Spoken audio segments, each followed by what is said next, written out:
Değerli dostlar, vətəndaş müraciətindən danışacağım. Bu dəfəki vətəndaş müraciəti bir xanım sahibkarın başına Nazir Fərid Əhmədovun doğmaca BBC oğlunun açdığı oyundan danışacağım. Xanım sahibkarın yaxın adamlarının biri bizə müraciət edir ki, xanım sahibkar Heydər Əliyev adına sarayın yanında yerləşən ticarət mərkəzlərinin birindən çıxarkən görür ki, ona məxsus olan avtomobili təxminən 15 nəfərdən artıq icra və probasiya şöbəsinin əməkdaşları əhatəyə alır. Xanım sahibkar bildirir ki, məsələ nə məsələdir? Xanıma bildirirlər ki, sizin maşınınızı həbs qoyulub. Kim qoyub həbsi, niyə həbs qoyub? Adam bununla bağlı Binəqədi rayon məhkəməsinə müraciət edir. Deməli, xanımın maşınını oradan aparırlar, dəyərli dostlar.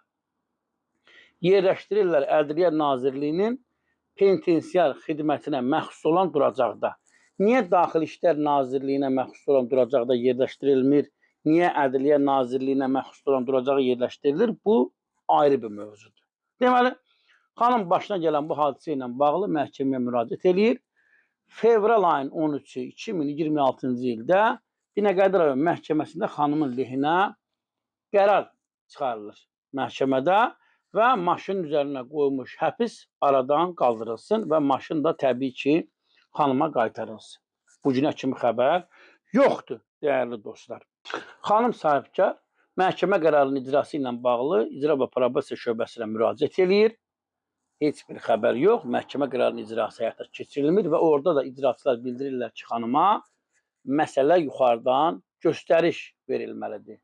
Sizin maşınınızı yalnız Fərid Əhmədov yaxud da Fərid Əhmədovun doğmaca BBC oğlu göstəriş verərsə, biz sizin maşınınızı özünüzə qaytararıq. Xanım sahibkar bildirir ki, ay kişilər, ortada məhkəmə qərarı var. Siz mənim maşınımı qanunsuz saxlamısınız. Siz mənim maşınımı özümə verməlisiniz. Xəbər yoxdur. Niyə? Elə adam nazirin BBC oğlu olanda, adamın dayısı oğlu nazir olanda nə istəsə onu edə bilir. Xanım Mehriban Əliyevanın qəbul şöbəsində iştirak edir.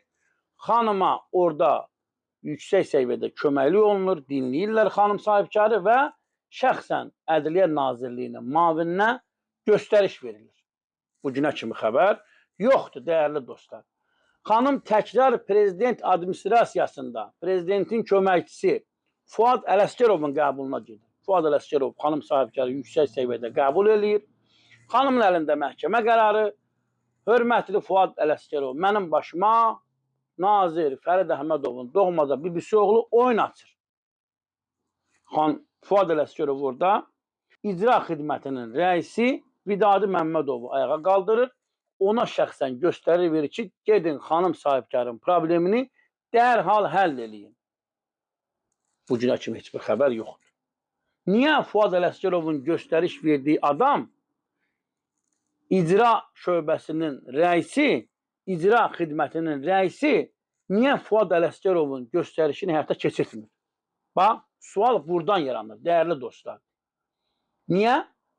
Təkrar qeyd edirəm. Sən nazirin BBC oğlusan deyə məhkəmə qərarının icrası həyata keçirilə bilməz. Belə bir dünya olurmu?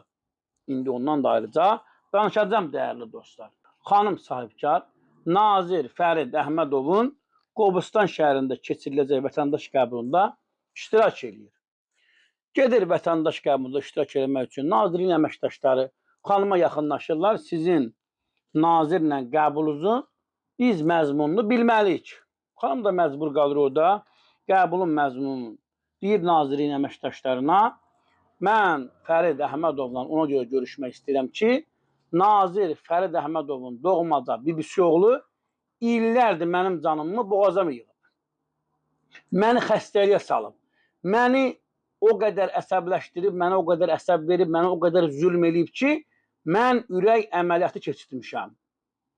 Danışıb, hamısını bildirib nazirin əməkdaşlarına və xanımın qəbul məzmununu Nazir Fərid Əhmədova bildiriblər.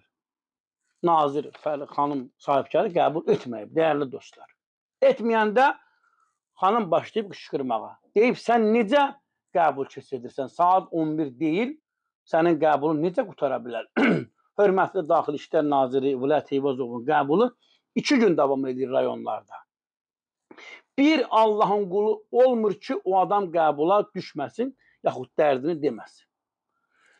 Təbii ki, xanım sahibkarı qışqırır orada, deyir, sənin bibin oğlu mənə zülm eləyir, sizə güvənir, siz onun dayısı oğlusunuz, siz nazirsiz, sizin də bibiniz oğlu mənim əmlakımı mənimsiyib, mənə məxsus olan avtomobili mənə vermir, məhkəmə qərarının icrasının qarşısını alır, qışqır, bağır, xanımın halı orada özündən gedir, pis vəziyyətdə xanımı gətirirlər evinə, dəyərli dostlar. Deməli, bir xanım sahibkarın başına adam nazirin bibisi oğludur deyə, adamın dayısı nazirdir deyə, görün nə işlər gəlir bu ölkədə, dəyərli dostlar.